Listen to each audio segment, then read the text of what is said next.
Iran യുദ്ധത്തെ തുടർന്നുണ്ടായ അഭൂതപൂർവമായ ഊർജ പ്രതിസന്ധി ഗൾഫ് രാഷ്ട്രങ്ങൾക്കിടയിലെ ഭിന്നതകൾ കൂടി തുറന്നു കാട്ടുകയാണ്. എണ്ണ ഉൽപാദക രാജ്യങ്ങളുടെ കൂട്ടായ്മയായ ഒപ്പക്കിൽ നിന്ന് തങ്ങൾ പിന്മാറുന്നുവെന്ന് യുണൈറ്റഡ് അറബ് എമിറേറ്റ്സ് ഇപ്പോൾ പ്രഖ്യാപിച്ചിരിക്കുകയാണ്. അക്ഷരാർത്ഥത്തിൽ ഇത് ലോകത്തെ ഞെട്ടിച്ചിട്ടുണ്ട് എന്ന് മാത്രമല്ല, ഗൾഫ് രാജ്യങ്ങൾക്കിടയിലെ ഭിന്നത മറനീക്കി പുറത്തു വന്നിരിക്കുകയാണ്. നേരത്തെ തന്നെ സൗദിയും UAEയും തമ്മിൽ അഭിപ്രായ ഭിന്നതകൾ ഉണ്ടായിരുന്നു. ഖത്തറുമായി അഭിപ്രായ ഭിന്നതകൾ ഉണ്ടായിരുന്നു. ഒമാനുമായി അഭിപ്രായ ഭിന്നതകൾ ഉണ്ടായിരുന്നു. ഇപ്പോൾ ഇതാ ഒപ്പക്ക് കൂട്ടായ്മയിൽ നിന്ന് തങ്ങൾ പുറത്തിറങ്ങുന്നു എന്ന് പറഞ്ഞുകൊണ്ട് UAE ഏവരെ ഞെട്ടിച്ചിരിക്കുകയാണ്. ഒപ്പക്കിലെ ദീർഘകാല അംഗമാണ് UAE. UAEയുടെ പിന്മാറ്റം സംഘടനയെ തന്നെ ദുർബലപ്പെടുത്താൻ കാരണമായേക്കും. ഭൗമരാഷ്ട്രീയം മുതൽ ഉൽപാദന കോട്ട വരെയുള്ള വിവിധ വിഷയങ്ങളിൽ ആഭ്യന്തര തർക്കങ്ങൾ നിലനിൽക്കുമ്പോഴും സാധാരണയായി ഒരു ഐക്യനിര പ്രകടിപ്പിക്കാൻ ശ്രമിക്കുന്ന ഒരു ഗ്രൂപ്പാണ് ഈ ഒപ്പക് എന്ന് പറയുന്നത്. UAE ഊർജ്ജ മന്ത്രി സുഹൈൽ മുഹമ്മദ് അൽ മസ്രൂയി റോയിട്ടേഴ്സിനോട് സംസാരിക്കവേ രാജ്യത്തിന്റെ ഊർജ്ജ തന്ത്രങ്ങളെക്കുറിച്ചുള്ള സൂക്ഷ്മമായ പരിശോധനയ്ക്ക് ശേഷമാണ് ഈ തീരുമാനമെടുത്തത് എന്നാണ് പറഞ്ഞത്. ഒപ്പക്കിന്റെ യഥാർത്ഥ നേതാവായ സൗദി അറേബ്യയുമായി UAE ആലോചിച്ചിരുന്നോ എന്ന ചോദ്യത്തിന് ഈ വിഷയം മറ്റൊരു രാജ്യവുമായും ഉന്നയിച്ചിട്ടില്ല എന്ന മറുപടിയാണ് അദ്ദേഹം നൽകിയത്. ഇതിൽ നിന്ന് തന്നെ കാര്യങ്ങൾ ഏതാണ്ട് വ്യക്തമാണ്. ഗൾഫ് രാജ്യങ്ങൾ അടിച്ചു പിയുകയാണോ എന്ന് തോന്നിപ്പോവുകയാണ്. ഇതൊരു നയപരമായ തീരുമാനമാണ്. ഉൽപാദന നിലവാരവുമായി ബന്ധപ്പെട്ട നിലവിലെയും ഭാവിയിലെയും നയങ്ങൾ സൂക്ഷ്മമായി പരിശോധിച്ച ശേഷമാണ് ഇത് നടപ്പിലാക്കിയത് എന്നാണ് UAEയുടെ ഊർജ്ജ മന്ത്രി പറഞ്ഞത്. ഇറാനിയൻ ഭീഷണികളും കപ്പലുകൾക്ക് നേരെയുള്ള ആക്രമണങ്ങളും കാരണം ലോകത്തെ 1/5 ക്രൂഡ് ഓയിലും ദ്രവീകൃത പ്രകൃതിവാതകവും കടന്നു പോകുന്ന ഒമാനും ഇറാനും ഇടയിലുള്ള ഹോർമുസ് കടലിടുക്ക് വഴി എണ്ണ കയറ്റുമതി ചെയ്യാൻ ഗൾഫ് രാജ്യങ്ങൾ ഇതിനോടകം തന്നെ പ്രയാസപ്പെട്ടുകൊണ്ടിരിക്കുകയാണ്.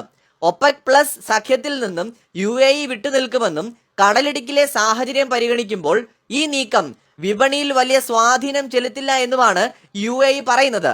ഒരുപക്ഷെ UAEയുടെ ഈ നീക്കങ്ങൾക്ക് അമേരിക്കയുടെ പിന്തുണയുണ്ടോ എന്നും സംശയങ്ങൾ വരുന്നുണ്ട്. UAEയുടെ ഒപ്പക്ക് വിടാനുള്ള തീരുമാനം പ്രസിഡന്റ് ട്രംപിന് ചിലപ്പോൾ സന്തോഷമുള്ള ഒരു കാര്യമാണ്. അദ്ദേഹം ചിലപ്പോൾ ഇതൊരു വിജയമായി കണ്ടുകൂടാ എന്നുമില്ല. 2018 UN പൊതുസഭാ പ്രസംഗത്തില് എണ്ണവില വർദ്ധിപ്പിച്ച് ഒപ്പക്ക് ലോകത്തെ കൊള്ളയടിക്കുകയാണ് എന്ന് അദ്ദേഹം കുറ്റപ്പെടുത്തിയിരുന്നു. ഗൾഫ് രാജ്യങ്ങൾക്കുള്ള അമേരിക്കയുടെ സൈനിക പിന്തുണയെ എണ്ണവിലയുമായിട്ട് ട്രംപ് ബന്ധിപ്പിച്ചിരുന്നു. അമേരിക്ക ഒപ്പക് അംഗങ്ങളെ സംരക്ഷിക്കുമ്പോൾ അവർ എണ്ണവില കൂട്ടി അമേരിക്കയെ ചൂഷണം ചെയ്യുകയാണ് എന്നായിരുന്നു അന്ന് ട്രംപ് പറഞ്ഞത്.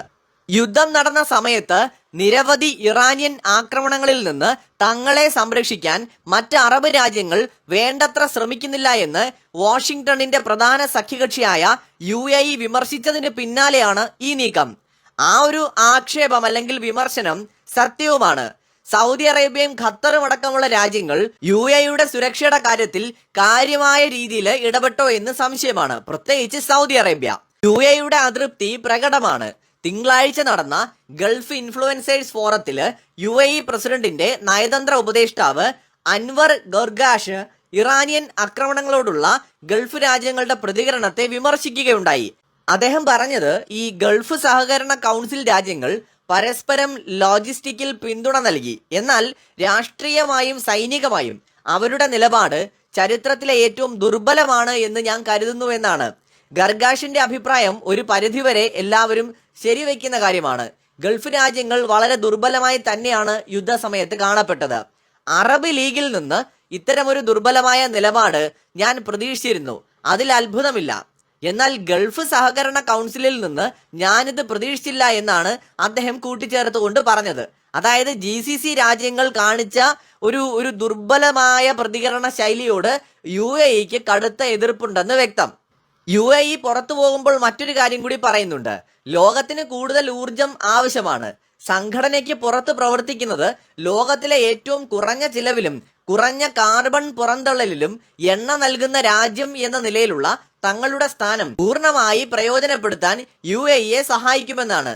ആത്യന്തികമായി ഈ വിട്ടുപോകൽ ഉപഭോക്താക്കൾക്കും ആഗോള സമ്പദ് വ്യവസ്ഥയ്ക്കും ഗുണമാകുമെന്നും കൂടുതൽ വിശ്വസനീയമായ ഊർജ വിതരണം ഉറപ്പാക്കാൻ ഇത് സഹായിക്കുമെന്നുമാണ് UAEയുടെ വിലയിരുത്തൽ. ഇനിയാണ് ഇതിനകത്ത് ഏറ്റവും ഇൻട്രസ്റ്റിംഗ് ആയിട്ടുള്ള മറ്റൊരു കാര്യം. UAE ഒപ്പക്കിൽ നിന്ന് പുറത്തു പോകുന്നത് നമ്മുടെ ഇന്ത്യയെ സംബന്ധിച്ചിടത്തോളം വലിയൊരു നേട്ടമായിട്ടാണ് സാമ്പത്തിക വിദഗ്ധർ വിലയിരുത്തുന്നത്. ഇതിന്റെ പ്രധാന കാരണങ്ങൾ ഇവയാണ്. ഒന്ന്, എണ്ണവില കുറയാനുള്ള സാധ്യത. ഒപ്പക് രാജ്യങ്ങൾ സാധാരണയായിട്ട് എണ്ണ ഉൽപാദനം നിയന്ത്രിച്ചാണ് ആഗോള വിപണിയിൽ വില പിടിച്ചു നിർത്തുന്നത്. UAE ഈ കൂട്ടായ്മയിൽ നിന്ന് പുറത്തു വരുന്നതോടെ അവർക്ക് സ്വന്തം ഇഷ്ടപ്രകാരം കൂടുതൽ എണ്ണ ഉൽപ്പാദിപ്പിക്കുവാനും വിൽക്കുവാനും സാധിക്കും. വിപണിയിൽ എണ്ണയുടെ ലഭ്യത കൂടുന്നത് വില കുറയാൻ കാരണമാകും. ഇന്ത്യയുടെ ഇറക്കുമതി ചെലവ് കുറയ്ക്കാൻ ഇത് സഹായിക്കും. രണ്ടാമത്തെ കാരണം, ഇന്ത്യയും UAEയും തമ്മിൽ നിലവിൽ വളരെ അടുത്ത സൗഹൃദമാണ് ഉള്ളത്.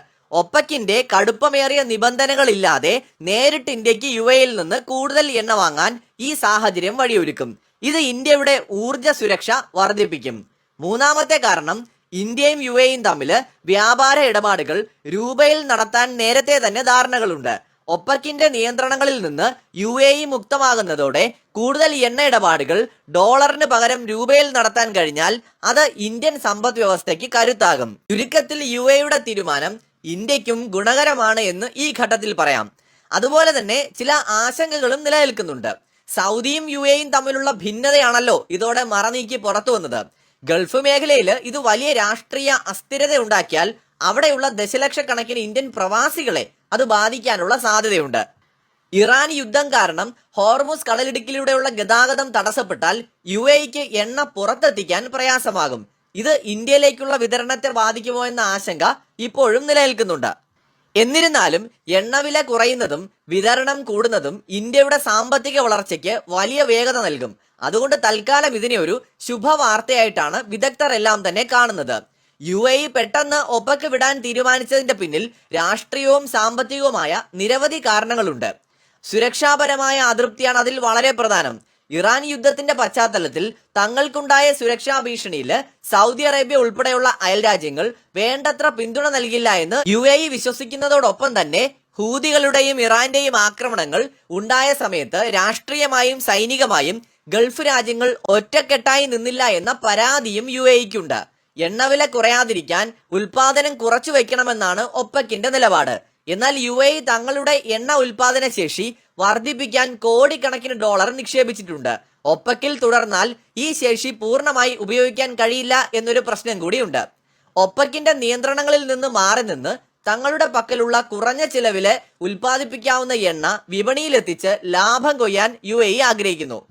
ഇനി ഒപ്പക് എന്ന് പറയുന്ന സംഘടനയുടെ നിലനിൽപ്പിനെ തന്നെ UAEയുടെ തീരുമാനം സ്വാധീനിക്കുമെന്നതാണ് ഇതിന്റെ മറ്റൊരു വശം. ഒപ്പക്കിലെ ഏറ്റവും വലിയ മൂന്നാമത്തെ ഉൽപാദക രാജ്യമാണ് UAE. UAEയുടെ പിന്മാറ്റം സംഘടനയുടെ ഐക്യത്തെ തകർക്കും. ഇത് മറ്റ് രാജ്യങ്ങൾ, ഉദാഹരണത്തിന് കുവൈറ്റ് അല്ലെങ്കിൽ ഇറാഖ് ഒക്കെ സംഘടന വിടാൻ പ്രേരിപ്പിച്ചേക്കാം. ഇനി UAE ഉൽപാദന നിയന്ത്രണമില്ലാതെ കൂടുതൽ എണ്ണ വിപണിയിലെത്തിച്ചാൽ വിതരണം വർദ്ധിക്കുകയും അത് എണ്ണവില കുറയാൻ കാരണമാവുകയും ചെയ്തേക്കാം. ഇത് ഇന്ത്യയെ പോലെയുള്ള ഇറക്കുമതി ചെയ്യുന്ന രാജ്യങ്ങൾക്ക് ഗുണകരമായി മാറും.